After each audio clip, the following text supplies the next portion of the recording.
اس کو یاد کرنے کے اتنے طریقے ہیں کہ ہم گن نہیں سکتے۔ محبوب الہی نظام الدین اولیاء رحمۃ اللہ تعالیٰ علیہ نے فرمایا، زندگی بھر تم جتنی سانسیں لیتے اور سانسیں چھوڑتے ہو، اس سے بھی زیادہ طریقے اللہ کو یاد کرنے کے ہیں۔ ہم یہ سمجھتے ہیں صرف اللہ اللہ کہنا یہ ذکر ہے، سبحان اللہ کہنا یہ ذکر ہے، الحمدللہ اللہ اکبر کہنا یہ ذکر ہے۔ یہ ذکر کا ایک پارٹ ہے، ایک حصہ ہے، اور ذکر ہر ایک کا الگ الگ انداز سے ہے۔ انسانوں کا ذکر الگ ہے، جانوروں کا الگ ہے، ملائکہ کا الگ ہے، جنات کا الگ ہے، مچھلیوں کا الگ ہے، چیونٹیوں کا الگ ہے۔ سب اپنے اپنے انداز سے ذکر کرتے ہیں۔ قرآن یوں کہہ رہا ہے، وَإِن مِّن شَيْءٍ إِلَّا يُسَبِّحُ بِحَمْدِهِ وَلَٰكِن لَّا تَفْقَهُونَ تَسْبِيحَهُمْ۔ کوئی چیز ایسی نہیں ہے جو اللہ کی تسبیح نہ بیان کر رہی ہو، ذکر میں مشغول نہ ہو۔ کوئی چیز دنیا میں ایسی نہیں جو اللہ کا ذکر نہ کر رہی ہو۔ وَلَٰكِن لَّا تَفْقَهُونَ تَسْبِيحَهُمْ، اللہ فرماتا ہے لیکن تم ان کی تسبیح کو سمجھ نہیں سکو گے۔ درخت پیڑ پودے کس طرح سے ذکر کرتے ہیں تمہیں معلوم نہیں، ان کا انداز الگ ہے، جانوروں کا انداز الگ ہے۔ حتیٰ کہ میرے عزیزو، یہ انسانوں اور دوسری مخلوقات میں اللہ نے فرق بھی کیسا رکھا ہے، قربان جاؤ اس کی رحمتوں پر۔ اس کا اصول یہ ہے اللہ کا، جانوروں میں اگر کوئی جانور ذکر کرنے سے ایک لمحے کے لیے اگر غافل ہوا، ایک لمحے کے لیے، ایک منٹ کے لیے غافل ہوا، تو اس کی موت آ جائے گی اسی وقت۔ کوئی پرندہ اگر تھوڑی دیر کے لیے ذکر کو موقوف کر دیا اللہ کی بارگاہ میں، تو فرمایا جاتا ہے کہ اس کا یا تو شکار ہو جائے گا یا مر جائے گا۔ درخت اگر ذکر الہی سے تھوڑی دیر کے لیے غافل ہو جائے تو درخت وہ سوکھ جائے گا یا جل جائے گا یا ختم ہو جائے گا۔ لیکن انسان برسا برس بھی ذکر نہ کر کے اس زمین پر جی رہا ہے، یہ اس کی رحمت کاملہ۔ اللہ رب العزت نے اپنے اشرف المخلوقات مخلوق کو، اس انسانی مخلوق کو اللہ نے بہت ساری چیزوں میں درگزر کر کے رکھا ہے، معاف کر کے رکھا ہے۔ اس کا نام لو تو بھی کھلا رہا ہے، نہ لو تو بھی کھلا رہا ہے، حساب تو بعد میں ہونا ہے۔ عزیزان گرامی، بزرگان دین نے جو ذکر کے طریقے الگ الگ انداز سے بیان کیے ہیں، میں یہ مجلس تصوف ہے، یہ مجلس ذکر ہے، میں صرف اور صرف قلب کی بات کرنا چاہوں گا، دل کی بات۔ آج کے دور میں پوری کی پوری طاقت لگا دیتے ہیں اپنی صحت کو صحیح کرنے کے لیے۔ اگر آپ کا گھٹنا خراب ہوا تو مجھے یہاں تک خبر ملی کہ ایک گھٹنے کا آپریشن 1.5 لاکھ روپے سے، دل کا آپریشن، سر کا آپریشن، آنکھ کا آپریشن، ہاتھ کا آپریشن، جہاں کہیں تھوڑی خرابی آئی آپ مال خرچ کر کے اس کو صحیح کرانا چاہیں گے۔ جو لا علاج بیماری ہے کینسر، سب کو معلوم ہے، اس کے باوجود بھی کینسر ہونے کے بعد کوئی خاموش بیٹھتا ہے کہ چھوڑو اب تو مرنا ہی ہے۔ علاج میں وہ بھی 2-5 لاکھ روپے خرچ کر ہی دیتا ہے، اسے معلوم ہے کہ صحیح نہیں ہوتی، کوشش کرنے میں کیا کریں۔ کتنی حیرت کی بات ہے کہ یہ بیماریاں جو جسم کو لگی ہیں، ان کو صحیح کرنے کے لیے مال بھی خرچ کرتے ہیں، وقت بھی خرچ کرتے ہیں، لیکن جو گناہوں کی بیماری دل میں لگی ہوتی ہے اس کے علاج کے لیے کوئی بندہ کوشش بھی نہیں کرتا۔ اس میں نہ پیسہ خرچ کرنے کی ضرورت ہے آپ کو، نہ ہی بہت زیادہ محنت کی ضرورت ہے۔ چند چیزیں ہیں کہ اگر قلب دھو دیا جائے تو پاک ہو جائے گا۔ دلوں کی سختی بندے کو انسان سے گرا کر جانور کے درجے پر لے آتی ہے، بلکہ جانور سے بھی بدتر۔ قرآن میں اللہ تعالیٰ نے فرمایا پہلے پارے میں، ثم قست قلوبهم من بعد ذلك فهي كالحجارة او اشد قسوة، لوگوں کے دل پتھر کی طرح سخت ہو گئے، نہیں بلکہ اس سے بھی زیادہ سخت ہو گئے۔ اللہ فرما رہا ہے کچھ لوگ ایسے ہیں جن کے دل پتھروں سے زیادہ سخت ہوتے ہیں، پتھر میں کوئی چیز داخل بھی نہیں ہوتی، اندر سے کوئی چیز باہر بھی نہیں آتی۔ تو جس کا دل سخت ہو گیا ہے، ہدایت کی کوئی بات اس کے دل میں داخل بھی نہیں ہوتی، اور کوئی بھی اچھی بات وہ قبول بھی نہیں کرتا۔ انہی لوگوں کے متعلق قرآن کہتا ہے صم بکم عمی فہم لا یرجعون۔ یہ کس کے لیے ہے؟ اندھے ہیں، گونگے ہیں، بہرے ہیں، وہ اب لوٹنے والے نہیں۔ قرآن میں اللہ تعالیٰ فرماتا ہے ختم اللہ علی قلوبہم وعلی سمعہم وعلی ابصارہم غشاوہ، اللہ نے ان کے دلوں پر مہر لگا دیا، ان کی آنکھوں پر، ان کے کانوں پر پردے پڑے ہوئے ہیں، ان کے لیے دردناک عذاب ہے۔ میرے عزیزو یاد رکھو، ایک مومن کے لیے سب سے پہلی چیز قلب کا تصفیہ، دل کا علاج کرانا۔ دل کا علاج سے مراد کسی کارڈیالوجی کے پاس جا کر کے نہیں، وہ تو خون کی نالیوں کو تو صحیح کر لے گا، لیکن دل کے اندر جو گناہوں کا میل ہے اس کو کوئی کارڈیالوجی صحیح نہیں کرتا، اس کو ڈاکٹرز نہیں صحیح کریں گے، اور یہ بیماری نہ تمہیں ایکس رے میں بھی نظر نہیں آئے گی۔ ہاں اس کی نشانیاں بزرگوں نے بیان کی ہیں، تم خود پرکھ سکتے ہو۔ اگر قرآن پڑھنے میں دل نہیں لگتا ہے تو سمجھ لو کہ دل کالا ہو رہا ہے۔ مسجد میں زیادہ دیر بیٹھنے میں دل نہیں لگتا ہے تو سمجھ لو کہ دل کالا ہو چکا ہے۔ اللہ کی راہ میں خیرات کرنے سے دل ہاتھ نہیں اٹھتا تو سمجھ لو کہ دل پورا کالا ہو چکا ہے۔ ایسی نشانیاں بہت ساری ہیں۔ آیات قرآنیاں پڑھی جا رہی ہیں، سننے کا شوق نہیں، لیکن وہی گانے گھنٹوں سنتا ہے، یہ دل کے کالے ہونے کی علامات۔ تھوڑی دیر اپنے والدین کو دیکھ نہیں سکتا، لیکن گھنٹوں غیر محرم عورتوں کو دیکھنے کا شوق ہے۔ کلام پاک کو تھوڑی دیر کے لیے نظر بھر کر کے دیکھنا نہیں چاہتا، لیکن موبائل میں گھنٹوں بیٹھا رہتا ہے۔ یہ تمام چیزیں دل کے سیاہی کی علامات ہیں میرے عزیز۔ اگر علاج نہیں کیا تو یہ پتھر ہو جائے گا، یہ پتھر ہو جائے گا، اور پھر اس کا علاج بھی نہیں ہو پاتا۔ اسی طرح مرے دل کے ساتھ دنیا سے وہ چلا بھی جاتا ہے۔ آخر اس دل کی صفائی کیسے کی جائے؟ کون سا صابن، کون سا سرف، کون سا پانی لے کر کے اس دل کو دھوئیں تو صاف ہوگا؟ نہیں میرے عزیزو، یہ دل صرف اور صرف اللہ کے ذکر سے پاک ہوتا ہے۔ قرآن نے کہہ دیا الا بذکر اللہ تطمئن القلوب، تو اس دل کی صفائی جو ہے اللہ کے ذکر سے ہے۔ اب ایک بڑی بات میں آپ کو بتاؤں، فقہ کا ایک قاعدہ ہے، قانون ہے، شریعت کا ایک مسئلہ ہے۔ زمین پر اگر نجاست پڑ گئی کیسے پاک کریں گے آپ؟ کھلی زمین تھی، گوبر پڑا ہوا ہے، پاک کرنے کا طریقہ، ہر چیز کو پاک کرنے کا طریقہ الگ الگ ہے۔ مسائل آپ پڑھیں گے تو سمجھ میں آئے گا۔ کپڑے پر لگے تو دھونا ہے، بدن پر لگے تو دھونا ہے، برتن پہ لگے تو دھونا ہے، الگ الگ طریقے ہیں سب نجاستوں کو پاک کرنے کا۔ کپڑے پر اگر نجاست لگی ہے تو 3 مرتبہ دھونا ہے آپ کو۔ کوئی غلیظ نجاست لگ گئی تو، نجاست کی بھی 2 قسمیں ہیں، خفیف اور غلیظ۔ غلیظ کا مطلب جیسے پیشاب، پاخانے وغیرہ، خفیف کا مطلب حلال پرندوں کی میٹ وغیرہ۔ تو یہ نجاست کو دھونے کے الگ الگ طریقے ہیں، لیکن ان میں سے اگر کہیں زمین پر نجاست لگی تو اسے کیسے دھوئیں گے آپ؟ کھلی زمین، میدان ہے باہر، اور نجاست گر گئی ہے، اس کے پاک کرنے کے 2 طریقے بزرگوں نے لکھے ہیں، فقہاء کرام نے لکھے ہیں۔ پہلا طریقہ یہ ہے کہ بارش اتنی آ جائے کہ نجاست بہہ جائے، بارش اتنی آ جائے، توجہ ہے نا، زمین کے پاک ہونے کے 2 طریقے ہیں۔ بارش اتنی آ جائے کہ نجاست وہ بہہ کے چلی جائے۔ دوسرا طریقہ ہے یا تو دھوپ اتنی زیادہ پڑ جائے کہ وہ نجاست سوکھ کر کے ختم ہو جائے، وہ زمین پاک ہو گئی۔ یا تو بارش سے زمین پاک ہوگی یا تو دھوپ سے زمین پاک ہوگی۔ یہ 2 قاعدے ہیں شریعت کے۔ نجاست یا تو بہہ کے چلی جائے یا سوکھ کر کے چلی جائے، سوکھ کر کے جب ختم ہو گئی تو وہ زمین پاک ہو گئی۔ اب آئیے میں یہ بات کیوں بتا رہا ہوں؟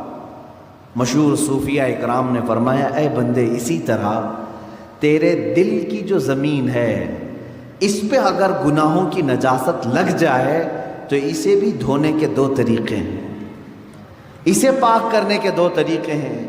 جس طرح زمین بارش کے برسنے سے پاک ہو جاتی ہے، اسی طرح تیرے دل کی زمین اللہ کے ذکر سے پاک ہوگی۔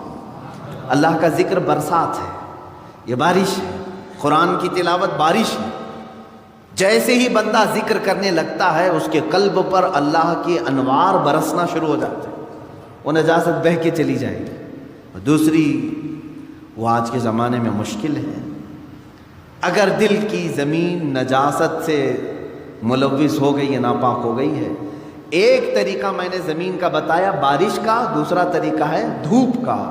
دل کی نجاست کو دھونے کے لیے ایک ذکر الہی کی برسات، یا تو پھر شیخ کامل کی نگاہوں کی گرمی سے، شیخ کامل کے نگاہوں کی گرمی سے نجاست پاک ہو سکتی ہے۔ یہ دو طریقے ہیں۔ شیخ کامل کا حصول معمولی بات نہیں ہے، اس میں برسا برس لوگ تلاش میں لگانا چاہیے، لیکن یہاں تو آج حال یہ ہے کہ کہیں سے کوئی بھٹک کے پیر میرے گھر آ جائے میں اس کا دامن پکڑ لوں گا۔ در حقیقت جسے اپنے بیماریوں کو صحیح کرنے کی طلب ہے وہ سچے پیر کی تلاش میں گھومتا پھرتا رہے گا، یہ نہیں کہ بازار میں بیٹھ کر کے انتظار کرے گا۔ اسے تو ڈھونڈتے رہنا چاہیے کنٹینیو کہ کہیں مجھے شیخ کامل ملے جو میرے دل کے مرض کا علاج کرے، جس کے پاس بیٹھوں تو مجھے گناہوں سے نفرت پیدا ہو جائے اور میرے دل کے اندر گناہوں کی جو نجاست ہے اس کی نگاہوں کی گرمی سے دھل جائے۔ اور یہ دو چیزیں ہوتی رہی ہیں۔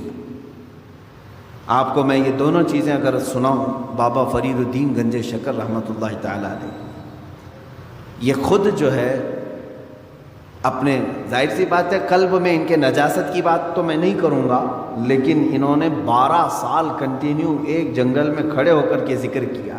ان کے جسم پر بیلیں لپٹ گئی تھی، وہ درختوں میں چھپ گئے تھے، لوگ پہچانتے بھی نہیں تھے، 12 سال تک وہاں رہ گئے اور ذکر الہی میں مشغول تھے۔ اور اس کے بعد ان کے مرید صادق محبوب الہی نظام الدین اولیاء رضی اللہ تعالیٰ، جو حضرت خواجہ فرید الدین گنج شکر کے مرید بھی ہیں، خلیفہ بھی محبوب الہی، ان کا حال یہ تھا کہ یہ اپنے شیخ کی نگاہوں سے، صرف بابا فرید نے صرف ان کے قلب پر نگاہ ڈالی اور ان کی دنیا بدل گئی تھی، اور پھر وہ اس راستے پر ایسے آئے کہ اپنے وقت کے قطب بن گئے۔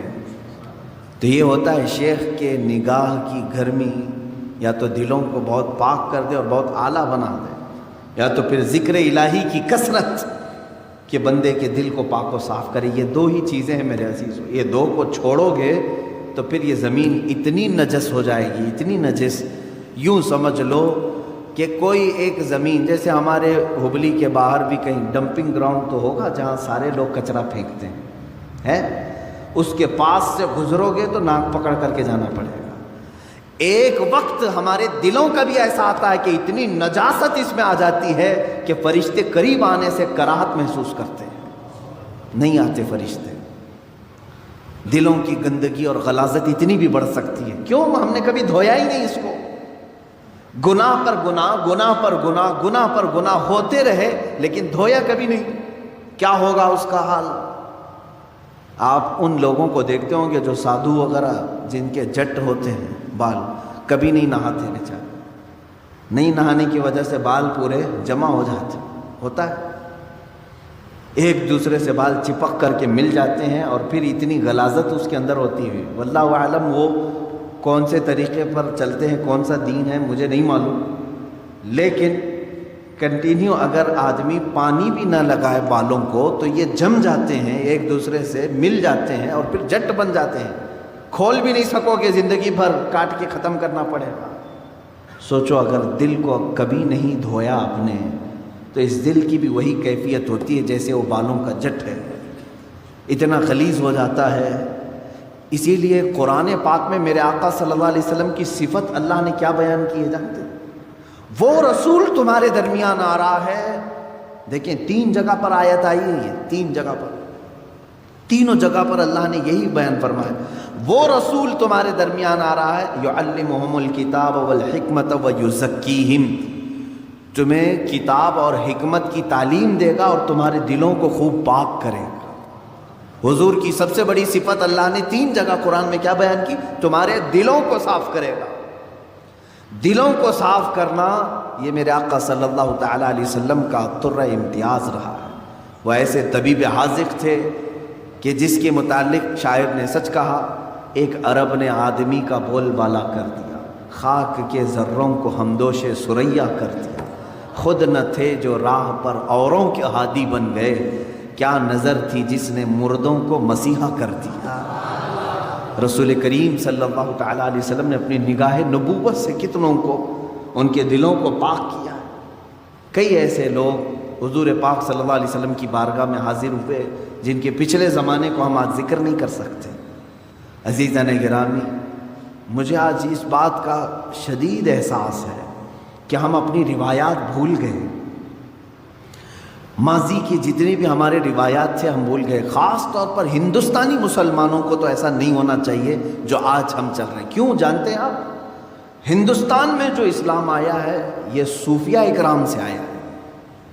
صوفیہ اکرام کا اس میں بڑا کردار رہا ہے۔ دیکھیں کئی جگہ پر تبلیغ اسلام الگ الگ انداز سے پہنچی۔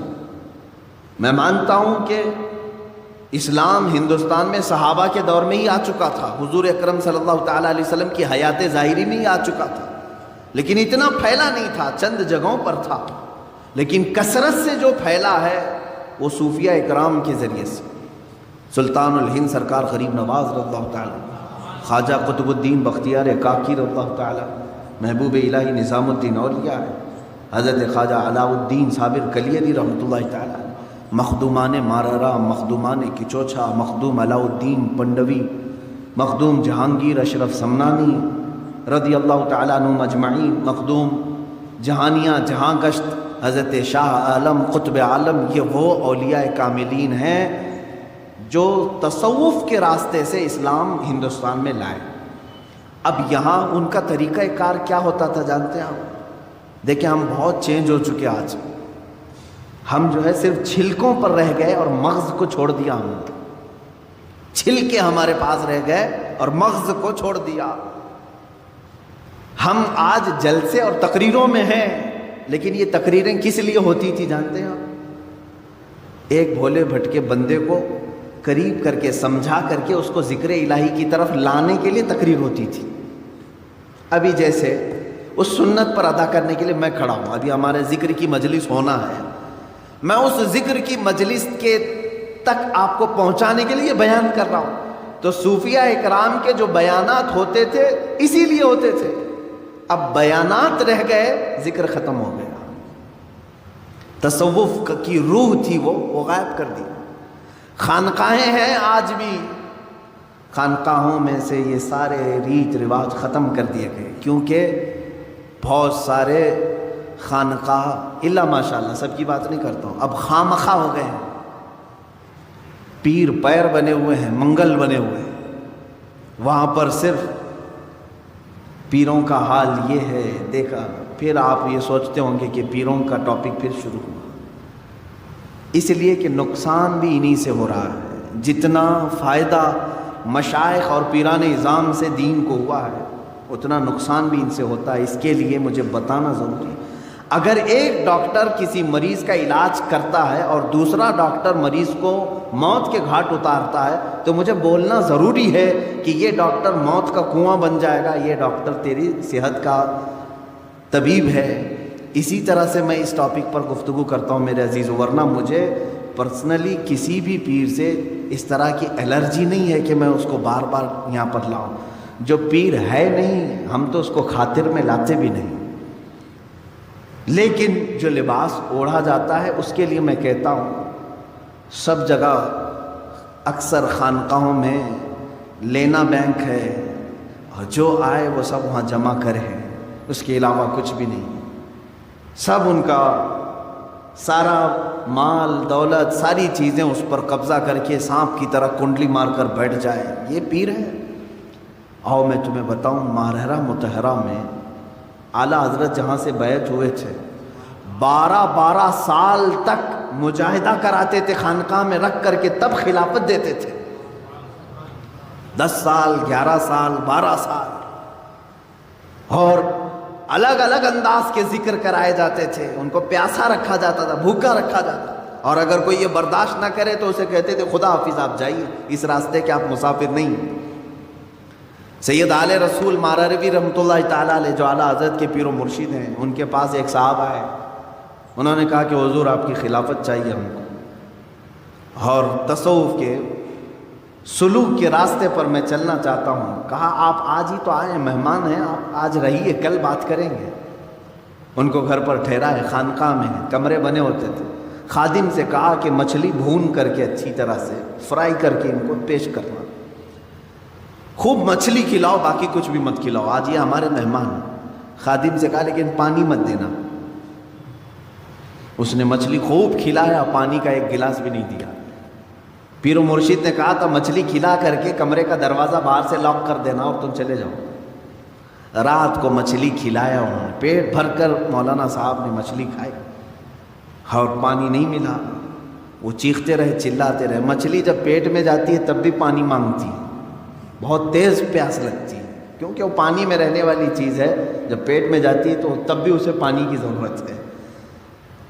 وہ تڑپنے لگے، پکارا پکارا پکارا، کوئی نہیں آیا۔ چلانے بھی لگے، یہ کون سی مہمان نوازی ہے، یہ کیا کر رہے ہیں؟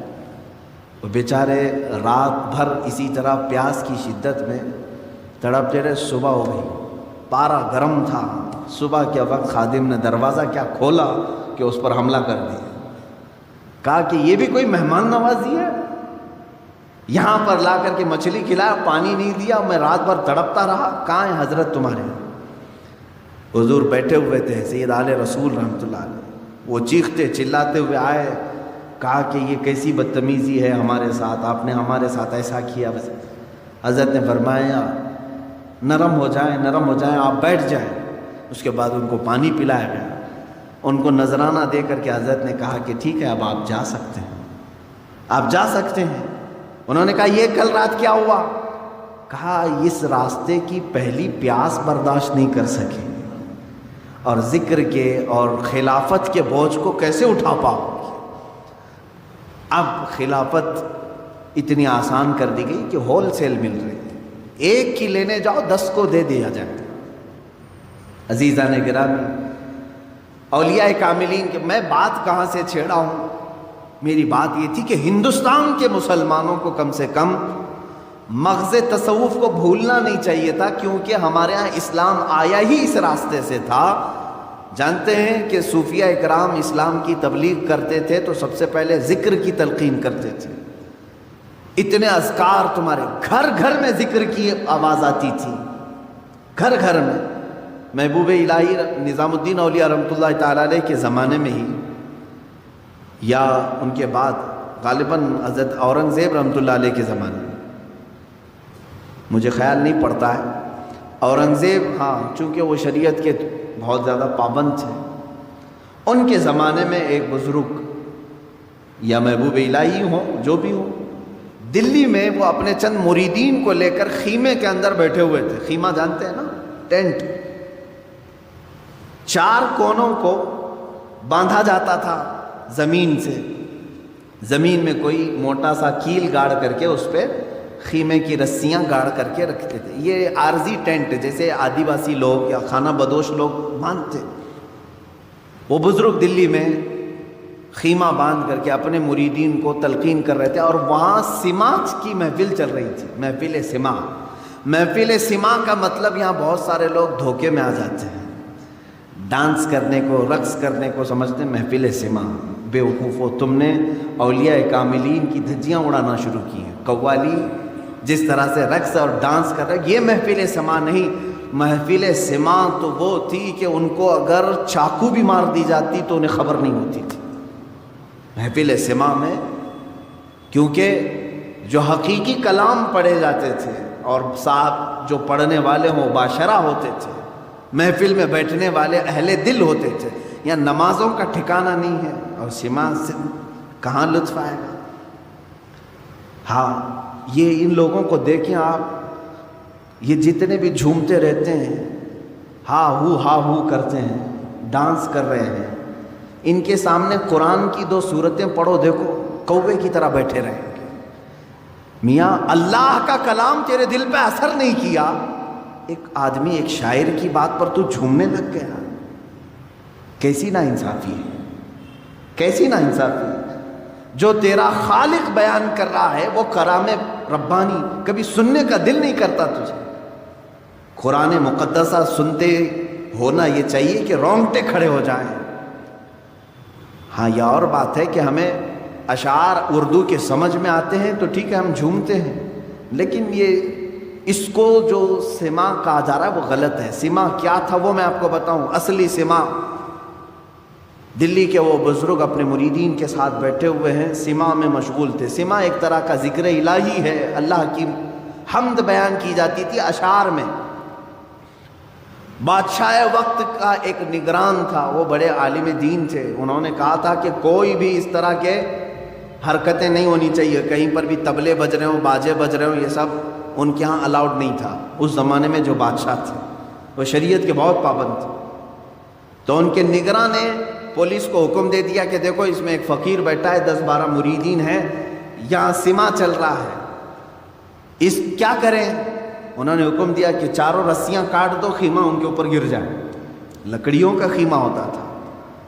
پولیس گئی, ان کی چاروں خیمے کے جو رسیاں تھیں سب کو کاٹ دیا. چاروں رسیوں کو کاٹا, وہ خیمہ جو ہے اسی طرح سے ہوا میں معلق رہا, ان کے اوپر کسی کے اوپر بھی نہیں گرا, کسی پر نہیں گرا. تب اس نگراں نے بادشاہ کے جو نگراں تھے انہوں نے کہا چھوڑ دو اس جماعت کو, یہ حقیقی سما میں مشغول ہے, یہ حقیقی ذکر میں مشغول ہے. ذکر الہی کی برکت یہ ہے میرے عزیزو کہ ایک مقام ایسا آتا ہے کہ اگر آپ صحرا میں کھڑے ہو کر, میدان میں کھڑے ہو کر ذکر کے اس مقام کو جب پہنچیں گے, تب کی بات کر رہا ہوں, اگر آپ نے ذکر کرنا شروع کیا اڑتے ہوئے پرندے رک جائیں گے ذکر کے موقع پر. ہاں لیکن زبان میں وہ تاثیر آنی چاہیے. وہ کب آئے گی؟ جب دل پاک ہوگا. یوں سمجھ لیں کہ ایک حوض ہے اور ٹوٹیاں ہیں. حوض میں گندا پانی ہو تو ہر ٹوٹی میں سے گندا پانی نکلتا ہے. حوض میں پاک پانی ہو تو ہر ٹوٹی سے پاک پانی. یہ دل حوض ہے, اس کو پاک کرو گے تو ہاتھ سے بھی اچھے کام ہوں گے, آنکھ سے بھی اچھے, منہ سے, زبان سے بھی اچھے, پیروں سے بھی اچھے کام ہوں گے. یہ سب ٹوٹیاں ہیں. اور یہیں اگر ناپاکی بھری ہے تو زبان کھلے گی تو غلاظت, آنکھ اٹھے گی تو غلاظت, ہاتھ اٹھے تو غلاظت. یہ ساری بیماریوں کی جڑ یہ دل کے اندر موجود ہے. اس دل کی پاکی اشد ضروری ہے. 2 چیزیں میں نے بتایا, اس دل کی زمین کو نرم کرنا ہو, پاک کرنا ہو, ذکر الہی کی بارش ہونی چاہیے یا شیخ کامل کی نگاہوں کی گرمی ہونی چاہیے. بس یہ 2 چیزیں دل کو پاک کرتی ہیں. عزیزان گرامی, یہ دونوں چیزوں سے آج ہم عاری ہیں. نہ ہم ذکر کر رہے ہیں اور نہ کسی شیخ کی صحبت میں بیٹھ رہے ہیں. ہم کسی شیخ کی صحبت میں بیٹھنے کا بھی وقت نہیں نکال پاتے. اللہ والوں کی صحبت میں بیٹھنا دلوں کو نرم کرتا ہے. امام غزالی رحمۃ اللہ علیہ فرماتے ہیں تم 100 رکعت اگر نماز پڑھنے کے لیے کھڑے ہو جاؤ, اس سے بہتر ہے کہ کسی اہل دل کی بارگاہ میں 1 منٹ کا وقت گزارو, کیونکہ یہاں دلوں کی پاکی ہوتی ہے. وہاں شیطان غرور لاتا ہے, تکبر لاتا ہے تمہاری عبادتوں کا. خیر, ہم یہاں پر, میں آج جو آپ کے سامنے کھڑا ہوں, ایک آپ کے اندر چینجنگ یہ لانا چاہتا ہوں کہ کبھی اس کی بھی فکر کرو. اللہ تعالیٰ نے ہمیں جسم بھی دیا ہے اور روح بھی دیا ہے. جسم کو بھوک لگتی ہے تو دن میں 3 بار کھاتے ہیں. صبح ناشتہ کر رہے ہیں, دوپہر میں کھا رہے ہیں, رات میں کھا رہے ہیں. ان میں سے ایک کھانا چھوڑ دیں تو چکر آ کے گرنے لگ جاتے ہیں. یا کچھ لوگ برداشت کرتے ہوں گے, 2-3 ٹائم کا کھانا چھوڑ دو, پھر دوسرے دن دیکھو کیا حالت ہوتی ہے. آنکھیں باہر آنے لگتی ہیں, ہاتھ پیر جھومنے لگ جاتے ہیں, کھڑا ہونا مشکل ہو جاتا. تمہیں معلوم ہے کہ جسم کو ایک دن میں بھوکا رکھوں تو یہ اتنی کمزوری آتی ہے. اس روح کو کئی سالوں سے بھوکا رکھے ہو, پھر اس روح کا مقام کہاں ہوگا آج؟ روح کی طاقت حاصل کرنے کے لیے جانتے ہیں ہم سے زیادہ محنت ہندوؤں کے پنڈت کرتے ہیں جو تپسیا کرتے ہیں. ان کو جا کے پوچھو یہ جو تپسیا کرتے ہیں کیا ہے؟ آتما کی شکتی کے لیے. وہ یہی جملہ کہیں گے, آتما کی شکتی حاصل کرنا ہے. یہ اور بات ہے کہ وہ بے دین ہیں، باطل طریقے سے وہ آتما کی شکتی حاصل کر رہے ہیں، لیکن روح کی طاقت کے لیے دنیا کوشش کر رہی ہے۔ تمہیں تو میرے آقا صلی اللہ تعالیٰ علیہ وسلم نے پورے طریقے بتائے ہیں، تمہاری روح پاورفل کیسے ہوگی، طاقتور کیسے ہوگی۔ آپ نے کبھی محسوس کیا؟ اب میں آپ سے ایک بات یہ پوچھتا ہوں، ایک بھاری بھرکم، ظاہر سی بات یہ ڈیسک ابھی 2-3 لوگ مل کر کے اٹھاتے ہیں، ایک آدمی کو اٹھانا ہو تو وہ طاقتور ہونا چاہیے، طاقتور آدمی یہ اٹھائے گا۔ ایک یہ چھوٹا سا ڈیسک ہے، میں اس سے بڑی چیز کی بات کروں، ایک ایسا تخت ہے کہ 80 گز لمبا ہے، 40 گز چوڑا ہے، اتنا ہی موٹا ہے، اور اس پہ سونے چاندی جواہرات جڑے ہوئے ہیں، اور اس تخت کو اس زمانے کے 80 لوگ مل کر کے نہیں اٹھا سکتے تھے۔ سلیمان علیہ السلام کے زمانے کے ایک امتی نے تنے تنہا ایک ہاتھ سے اٹھایا اور پلک جھپکنے سے پہلے بارگاہ سلیمانی میں پیش بھی کیا۔ یہ واقعہ کہیں اور کا نہیں، قرآن کا ہے، 19ویں پارے میں موجود ہے۔ ایک ان کی بات۔ دوسری چیز، امت مصطفیٰ صلی اللہ تعالیٰ علیہ وسلم کے ولی کامل سلطان الاولیاء غوث اعظم عبد القادر جیلانی قدس اللہ سرہ الشریف آپ کی بارگاہ میں چلیں، آپ کا حال یہ ہے کہ آپ ایک جگہ بغداد میں بیٹھے ہوئے ہیں، بغداد پاک میں بیٹھے ہوئے ہیں، کسی مرید نے آ کر کے کچھ چیزوں کے ظاہر کرنے کا عندیہ دیا، تو آپ نے بیٹھے ہوئے جگہ پر وضو کا برتن اپنے سامنے حاضر کر لیا، وہیں بیٹھے ہوئے تھے، کہیں گئے نہیں۔ اس کے علاوہ آپ کا یہ فرمان کہ اگر میں کسی مردے کو ٹھوکر مار دوں تو اللہ کے حکم سے وہ زندہ ہو جائے۔ اب ان کے پاس کون سی طاقت تھی؟ وہ آصف بن برخیہ سلیمان علیہ السلام کے امتی اتنا بھاری بھرکم تخت اٹھا کر کے لا رہے ہیں، کیسی باڈی ہوگی ان کی، کتنی طاقت ہوگی۔ یہاں شیخ عبد القادر جیلانی قدس اللہ سرہ شریف مردے کو ٹھوکر مارے تو وہ زندہ ہو جائے، کتنی طاقت ہے آپ کے اندر۔ طاقت کیسی تھی ان کی میں آپ کو بتاؤں، حلیہ اگر پڑھیں گے غوث پاک رضی اللہ تعالیٰ عنہ کا، نہایت ہی دبلے پتلے تھے غوث پاک، کثرت عبادت کی وجہ سے گردن کی ہڈیاں دکھتی تھیں۔ غوث پاک رضی اللہ تعالیٰ نحیف تھے، یعنی موٹا بدن نہیں تھا آپ کا، دبلا بدن۔ سرکار غوث پاک رضی اللہ تعالیٰ عنہ کبھی کبھار تو ایسا ہوتا کہ کثرت بھوک کی وجہ سے غش کھا کر گر جاتے تھے۔ یہ جسمانی طاقت کی بات کر رہا ہوں۔ تو پھر ایسے کمزوری ہے اگر جسم کے اندر، ایسا نحیف شخص ہے کوئی اور وہ اتنا بڑا کام کر کے دکھائے کہ ٹھوکر مارے تو مردہ زندہ ہو، یہ کون سی طاقت ہے؟